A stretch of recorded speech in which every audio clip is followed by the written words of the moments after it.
সাম্প্রতিক বেশ কিছু ঘটনায় মনে হচ্ছে ভারতের নিরাপদে নেই মুসলিম সম্প্রদায়।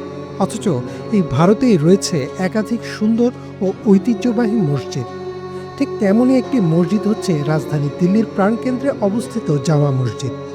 এটি শুধু একটি উপাসনালয় নয়, এটি এক অনন্য স্থাপত্য শৈলীর নিদর্শন ও ঐতিহাসিক গুরুত্বের প্রতীক।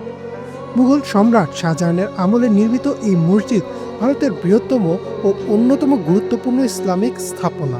লাল বেলে পাথর ও সাদা মার্বেলের অপূর্ব সংমিশ্রণে নির্মিত এই মসজিদ প্রতিদিন হাজারো মুসল্লি ও পর্যটকের আকর্ষণের কেন্দ্রবিন্দু হয়ে উঠেছে।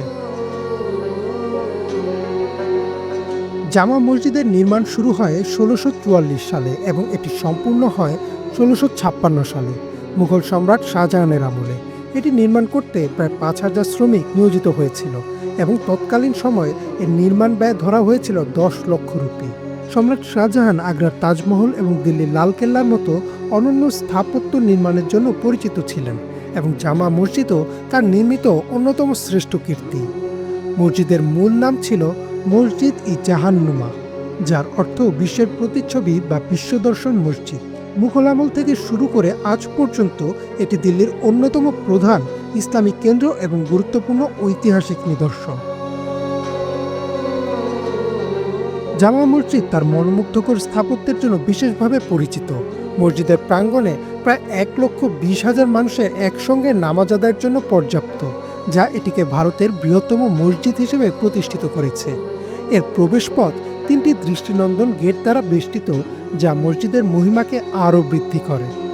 মসজিদের প্রধান কাঠামো লাল বেলে পাথর ও সাদা মার্বেল দ্বারা নির্মিত, যা মুঘল স্থাপত্যের অন্যতম বৈশিষ্ট্য।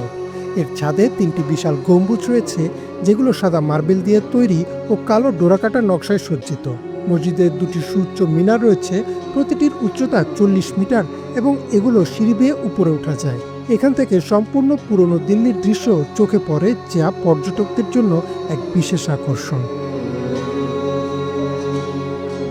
জামা মসজিদ শুধু স্থাপত্যের দিক থেকেই নয়, ধর্মীয় এবং সাংস্কৃতিক দৃষ্টিকোণ থেকেও অত্যন্ত গুরুত্বপূর্ণ।